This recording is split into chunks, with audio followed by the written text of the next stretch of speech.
Here is how to disable autoplay videos on Twitter or X.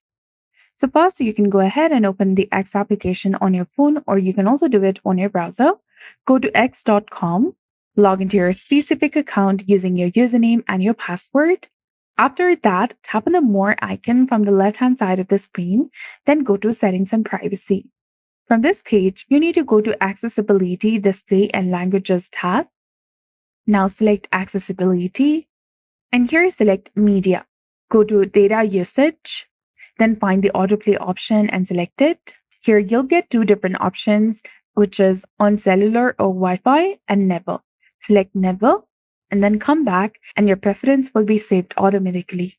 Now this will prevent videos from automatically playing. So that's it. I hope you found this video helpful. If you did, please like, share, and subscribe. Thanks for watching. We'll see you again in the next one.